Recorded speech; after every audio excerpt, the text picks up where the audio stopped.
నమస్తే ఫ్రెండ్స్. నేను మీకు ఈరోజు ఈ వీడియోలో ఇడ్లీలు చాలా సాఫ్ట్‌గా, స్పాంజ్ లాగా, దూదిలాగా రావడానికి కొన్ని చిన్న చిన్న చిట్కాలతో చెప్పబోతున్నాను. అండ్ అట్లాగే ఇందులోకి మంచి రెసిపీ అయిన, మంచి టేస్ట్ అయిన పల్లి చట్నీ ఎలా చేసుకోవాలో చూపించబోతున్నాను. ఈ పల్లి చట్నీ ఇడ్లీయే కాదు, ఏ బ్రేక్‌ఫాస్ట్‌లోకైనా సూపర్ టేస్ట్ ఉంటదండి. సో లేట్ చేయకుండా వీడియోలోకి వెళ్ళిపోదాం ఇంకా. నేను ఇక్కడ ఇడ్లీ కోసం 1 కప్పు మినపగుళ్ళు తీసుకున్నాను. ఈ మున్ ఈ మినపగుళ్ళను బాగా కడిగి తీసుకోవాలి. ఒక 2, 3 సార్లు కడుక్కోవాలి. లేకపోతే స్మెల్ వచ్చేస్తాయి. ఇలా కడుక్కొని ఇవి ఒక 4 గంటల పాటు నానబెట్టుకోవాలి. 4-6 గంటల వరకు నానబెట్టుకోవచ్చు. మరీ ఎక్కువసేపు కూడా నానొద్దు. ఒక 4-6 గంటల లోపు మిక్సీ పట్టేసుకోవాలి. ఇలా నానబెట్టుకున్న తర్వాత ఇందులోకి పావు టీ స్పూన్ అన్ని మెంతులు వేసుకోండి. ఓన్లీ పావు టీ స్పూన్ వేసుకోండి. ఎక్కువ వేసుకుంటే మళ్ళీ చేదొస్తాయి. ఇంకా ఇది మూత పెట్టేసి ఒక 6 గంటల వరకు పక్కకు పెట్టేసుకుందాం. నేను ఒక 6 గంటల తర్వాత తీసి చూపిస్తున్నాను. చూడండి పప్పు అనేది ఎంత బాగా ఉబ్బిపోయిందో. ఇప్పుడు మనం మిక్సీ పట్టేసుకోవాలి. ఇంకా ఒక మిక్సీ జార్లోకి వేసుకొని మిక్సీ పట్టేసుకుందాము. ఇప్పుడు ఈ పప్పు మిక్సీ పట్టుకోవడానికి ముందే నేను రవ్వ కూడా నానబెట్టుకున్నాను గంట ముందు. ఏ కప్పుతోనైతే మనము పప్పు తీసుకున్నామో అదే కప్పుతోని 3 కప్పుల రవ్వ తీసుకోవాలి.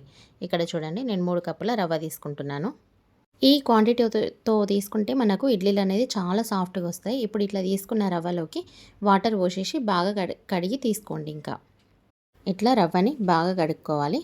ఒక గంట ముందు నేను కడిగి నానబెట్టుకున్నాను. అంటే పప్పు పట్టుకోవడానికి, మిక్సీ పట్టుకోవడానికి గంట ముందు కడిగి నానబెట్టుకున్నాను రవ్వని. ఇక చూడండి ఇప్పుడు ఈ పప్పు కూడా మెత్తగా అయిపోయింది కదా. ఈ పప్పు రవ్వ ఒక దగ్గర కలిపేసుకోవాలి. దానికోసం ఒక పెద్ద కంటైనర్ తీసుకోండి. అంటే పెద్ద బగోని తీసుకోండి. ఎందుకంటే ఈ రెండు ఒక దగ్గర కలిపేసిన తర్వాత పులిసిపోయి పైకి వచ్చేస్తుంది కదా పిండి. అప్పుడు మనకు పొంగిపోకుండా ఉండడానికి ఇట్లా పెద్దది తీసుకోండి.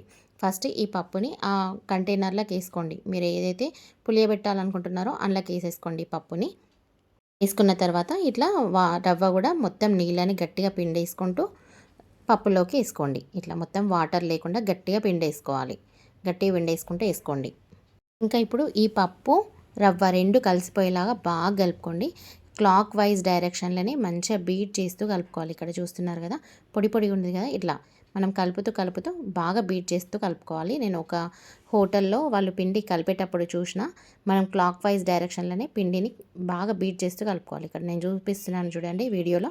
అట్లా బాగా గట్టిగా బీట్ చేస్తూ, ఎంత బీట్ చేస్తూ కలిపితే పిండిని మనకి ఇడ్లీలు అనేటివి అంత సాఫ్ట్గా, అంత ప్లఫీగా వస్తాయి. ఇంక ఇట్లా కలిపి మొత్తం అంతా పిండిని ఒక దగ్గరికి అనేసుకొని మూత పెట్టి పక్కన పెట్టేసుకోండి ఒక 8 గంటల పాటు. అంటే మనం రేపు మార్నింగ్ చేసుకోవాలనుకుంటే ఇవాళ నైట్కి ఇట్లా కలిపి పెట్టేసుకోండి. ఇంకా పిండినంతా ఇప్పుడు బగోనికి ఒక దగ్గరికి అనుకొని మూత పెట్టేసుకుందాం పక్కకు ఒక 8 గంటల పాటు. ఇంక ఇట్లా మూత పెట్టి పక్కకు పెట్టేసుకుందాం. ఇంకా మనము ఒక 8 గంటల తర్వాత తీద్దాము. తీసి చూద్దాం మూత ఎట్లా పులిసింది పిండి అనేది.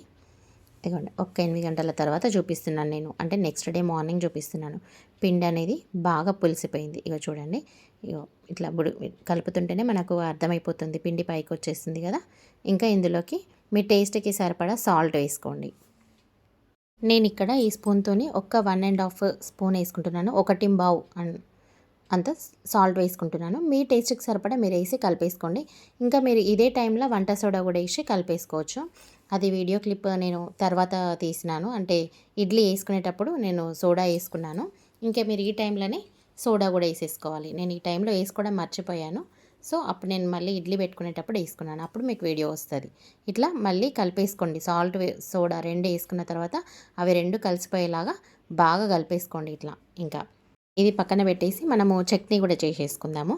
దీంట్లోకి ఇడ్లీలోకి ఒక ప్యాన్ పెట్టుకోండి. ఫస్ట్ దీంట్లోకి ఒక 1 టీ స్పూన్ ఆయిల్ వేసుకోండి. ఆయిల్ బాగా హీట్ కావాలి. ఒక 1 టీ స్పూన్ సరిపోతుంది.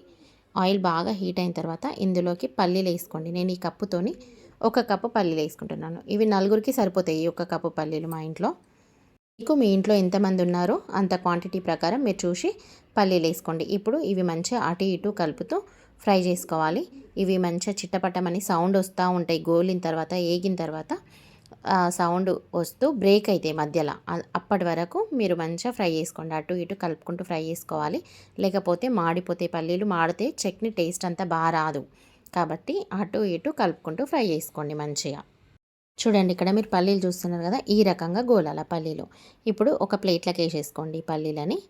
ఇవి చల్లగా అయిపోతాయి. ఇంకా మళ్ళీ సేమ్ ప్యాన్లోకి మళ్ళీ ఒక టీ స్పూన్ ఆయిల్ వేసుకోండి. సేమ్ ప్యాన్ పెట్టుకోండి. సేమ్ ప్యాన్ పెట్టుకొని ఒక టీ స్పూన్ మళ్ళీ ఇంకో టీ స్పూన్ ఆయిల్ వేసుకోండి. ఆయిల్ మళ్ళీ కొంచెం వేడి కాగానే ఇందులోకి ఒక 5-6 పచ్చిమిర్చి వేసుకోండి. ఇట్లా పచ్చిమిర్చిని కూడా 2 ముక్కలుగా చేసి వేసుకోండి. ఎందుకంటే పొడుగు ఉన్నాయనుకోండి మిక్సీ జార్లో పట్టాయి కదా, ఇవి మళ్ళీ పైకి వస్తూ ఉంటాయి కదా. ఇట్లా 2 ముక్కలుగా చేసుకొని ఇవి కూడా మంచిగా వేయించుకోండి. ఇందులోకి మళ్ళీ ఒక చిన్న ముక్కంతా పచ్చి కొబ్బరి చిన్న చిన్న ముక్కలుగా కట్ చేసుకొని పచ్చి కొబ్బరి ముక్కలు కూడా ఇందులోకి వేసి మంచిగా ఫ్రై చేసుకోండి. మీ దగ్గర ఉంటే వేసుకోండి, లేకపోతే స్కిప్ చేసేయచ్చు పచ్చి కొబ్బరి. ఇంకా ఈ పచ్చి కొబ్బరి కూడా మంచిగా గోలాల కొంచెం అటు ఇటు అనుకున్న తర్వాత ఇందులోకి కొంచెం జీలకర్ర ధనియాలు కూడా వేసి మంచిగా గోలించుకోండి.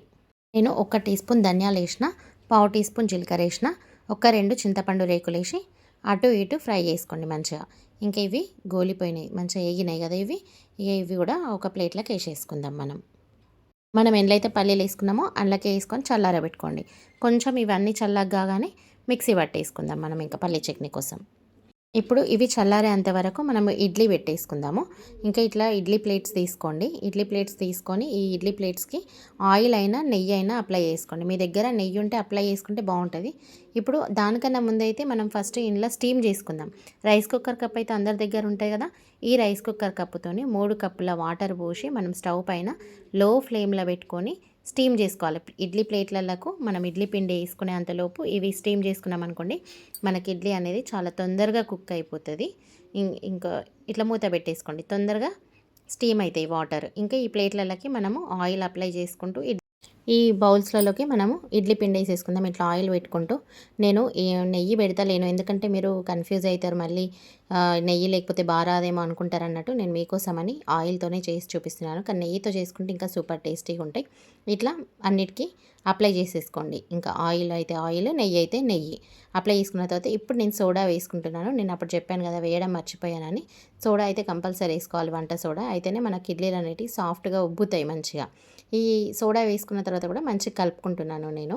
ఇంకా ఇప్పుడు మనం ఆ బౌల్స్లలోకి ఇడ్లీ పిండి వేసేసుకుందాం. ఇంకా ఇట్లా ఒక్కొక్క దాంట్లోకి ఇడ్లీ పిండిని వేసేసుకోండి. ఇడ్లీ పిండి కూడా బాగా నిండేసుకోవద్దు, కొద్దిగా తక్కువ వేసుకోండి. కొంచెం మనకు స్పేస్ ఉండాలి, ఎల్తి ఉండాలి, అయితేనే మనకు ఇడ్లీ ఉబ్బిన తర్వాత కరెక్ట్గా వస్తుంది. అట్లా వేసుకోవడం వల్ల ప్లేట్లకు కిందికి కూడా ఒకదానికొకటి అతుక్కోకుండా ఇడ్లీ సాఫ్ట్గా మంచిగా ఉడుకుతుంది అనమాట. మనం దొడ్డుగా పెట్టేసుకున్నాం అనుకోండి, పిండిని ఎక్కువ పెట్టేసుకుంటే ఇడ్లీ బాగా దొడ్డుగా వచ్చి మంచిగా సాఫ్ట్గా కుక్ కాదు, ఇడ్లీ సాఫ్ట్గా ఉడకదు, లోపలంతా రవ్వలాగా ఉంటుంది, పిండిలా ఉంటుంది. ఇట్లా కొంచెం స్పేస్ ఉంచండి. మళ్ళీ వెనుకకు కిందికి ఉన్న ప్లేట్కి కూడా ఇడ్లీలు అనేటివి ఒకదానికొకటి అంటుకోవు, నేను చూపిస్తాను మీకు. ఇంకా ప్లేట్ కూడా ఇలానే అన్ని ప్లేట్లలోకి వేసేసుకోండి. ఇంకా మీరు అన్ని ప్లేట్లలోకి వేసి పెట్టేసుకోండి. ఇలా ఇవన్నీ నేను సెట్ చేసుకున్నాను. ఈ స్టీమ్ చేసుకున్న కుక్కర్ ఉంది కదా, ఇండ్లకు ఆల్రెడీ స్టీమ్ అవుతుంది, పొగలు వస్తున్నాయి, ఏర్పడుతుంది, మంచిగా వేడైపోయినాయి వాటర్. ఇవి తొందరగా కుక్ అయిపోతాయి. 5 నుంచి 10 నిమిషాల లోపు మీరు టైం చూసి తీసేసుకోవచ్చు. అంటే ఒక్కొక్క కుక్కర్ ఒక్కొక్కలాగా ఉడుకుతుంది. నేను ఎట్లా ఉడికినాయో లేదో అని తెలుసుకోవడానికి కూడా చూపిస్తాను నేను తీసే ముందు ఎట్లా తీసుకోవాలనేది. ఇంక ఇప్పుడు పెట్టేసుకుందాము. ఇవి చల్లగా అయిపోయినాయి కదా, ఇవి కూడా మనం మిక్సీ పట్టేసుకుందాము. పల్లీ చట్నీ కోసం పల్లీలు, కొబ్బరి అన్నీ మిక్సీ పట్టేసుకుందాం. ఇందులోకి కొంచెం మీకు టేస్ట్కి సరిపడా సాల్ట్ వేసుకోండి. సాల్ట్ వేసుకొని ఇట్లా మిక్సీ పట్టుకోండి. మిక్సీ పట్టుకున్న తర్వాత వాటర్ పోసుకోండి తగినన్ని. నేనైతే ఒక రైస్ కుక్కర్ కప్పుతోనే ఒక రైస్ కుక్కర్ కప్ అంతా వాటర్ పోసుకున్నాను. ఈ glass rice cooker cup quantity ఉంటుంది కాబట్టి నేను మీకు కొలత చెప్తున్నాను. ఇంకా ఇది మళ్ళీ ఒకసారి మిక్సీ పట్టుకొస్తాను. ఇక చూడండి, దీంట్లోకి 1.5 రైస్ కుక్కర్ కప్పు పట్టినాయండి. నేను మళ్ళీ కూడా హాఫ్ కప్ వేసుకున్నాను. ఇంకా ఇది పోపు పెట్టేసుకోవడం. ఇలా తగినన్ని వాటర్ మనం అడ్జస్ట్ చేసుకోవచ్చు పోపు పెట్టుకునేటప్పుడు. ఇప్పుడు పోపు పెట్టేసుకుందాం. ఇంకా పోపు పెట్టుకోవడం కోసం మళ్ళీ అదే కడాయి తీసుకోండి. సేమ్ మనం ఫ్రై చేసుకున్న కడాయి ఉంది కదా, అది తీసుకొని అందులోకి ఒక పావు అంతా ఆయిల్ పోసుకోండి. 1 నుంచి 1.5 పావు పోసుకున్నాను నేను. ఇప్పుడు పావు టీ స్పూన్ జీలకర్ర, పావు టీ స్పూన్ ఆవాలు వేసుకోండి. ఆవాలు, జీలకర్ర మంచిగా చిట్టపటమనాలి. నేను ఒక 3 ఎండుమిర్చిని ఇట్లా 2 ముక్కలుగా చేసేసుకున్నాను. ఒక 2 రెమ్మల కరివేపాకు వేసుకున్నాను. పావు టీ స్పూన్ అంతా ఇంగువ వేసి బాగా కలిపేసుకోండి. ఇవి మంచిగా ఫ్రై అయిన తర్వాత మనము మిక్సీ పట్టుకున్న పల్లి చట్నీ ఉంది కదా, ఇంట్లోకి వేసేసుకోండి. ఇట్లా మొత్తం చట్నీని ఇంట్లోకి వేసేసుకోండి. ఇప్పుడు ఇది మంచిగా కలుపుతూ మనం వాటర్ అడ్జస్ట్ చేసుకుందాం. మనకు దోశకైతే కొంచెం గట్టిగా ఉండాలి, కానీ ఇడ్లీకి కాబట్టి మనకు కొంచెం లూజ్గానే ఉంటే ఇడ్లీ అనేది మంచిగా చట్నీని అబ్జర్వ్ చేసుకొని మనకు మంచి టేస్ట్ వస్తాయి ఇడ్లీలు. ఇప్పుడు ఇట్లా వాటర్ పోసుకొని మన కన్సిస్టెన్సీ ఎట్లా ఉండాలని చూసి మనం కలిపేసుకోవాలి. ఇగో చూడండి ఇప్పుడు నేను చూపిస్తాను కన్సిస్టెన్సీ కూడా. ఇది కలిపిన తర్వాత ఇడ్లీకి పల్లి చట్నీ అనేది కన్సిస్టెన్సీ ఎట్లా ఉండాలని చూపిస్తాను. ఇగో చూడండి కలిపేసుకున్న తర్వాత మనకు పర్ఫెక్ట్ టెక్స్చర్ వచ్చేసింది. ఇంకా ఎప్పుడైనా మనకి ఇడ్లీకి ఈ కన్సిస్టెన్సీ ఉండాలి. అప్పుడే మనకు ఇడ్లీలు అనేటివి మంచి టేస్ట్ వస్తాయి. ఇడ్లీకి కూడా పల్లి చట్నీ మంచిగా పట్టుకుంటుంది. చట్నీ రెడీ అయిపోయిందండి. మనము ఇడ్లీ చూద్దాం. ఇంకా ఇడ్లీ మూత తీసి ఉడికినాయా లేదా అనేది చూద్దాము. ఇంకా బాగా వేడిగా ఉంది. ఒక క్లాత్ పట్టుకొని తీయండి. ఇంకా ఇడ్లీలు అనేది మంచిగా సాఫ్ట్గా కుక్ అయిపోయినాయి. ఇగో చూడండి అసలు పిండి అంటుకోవట్లేదు చేతికి. ఇట్లా టచ్ చేస్తే అంటుకోకుండా ఇట్లా ఉన్నదనుకోండి మనకు ఇవి ఉడికిపోయినట్టు. కానీ ఇవి వెంటనే తీయకండి. ఒక్క 2 నిమిషాలు ఆగి తీయాలి. కొంచెం వేడి తగ్గాలి. వేడి తగ్గిన తర్వాత తీస్తే మనకు పర్ఫెక్ట్గా వెళ్తాయి ఇడ్లీలు అనేటివి. తీసేటప్పుడు కూడా నేను చూపిస్తాను మీకు. ఇగో చూడండి ఇట్లా కొంచెం షార్ప్గా ఉన్న స్పూన్ తీసుకుంటే ఇంకా పర్ఫెక్ట్గా వెళ్తాయి మనకు.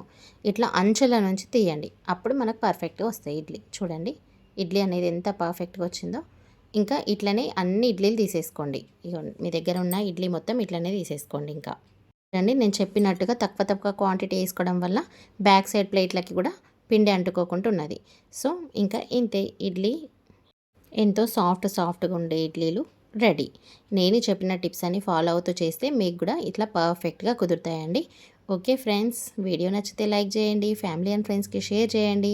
మరెన్నో మంచి మంచి రెసిపీస్ కోసం మా ఛానల్ని అయితే ఫాలో అవ్వండి. మా ఛానల్ని ఇంకా సబ్స్క్రైబ్ చేసుకొని వాళ్ళు సబ్స్క్రైబ్ చేసుకోండి. లైక్స్ అయితే ఇవ్వడం అస్సలు మర్చిపోవద్దు ఫ్రెండ్స్.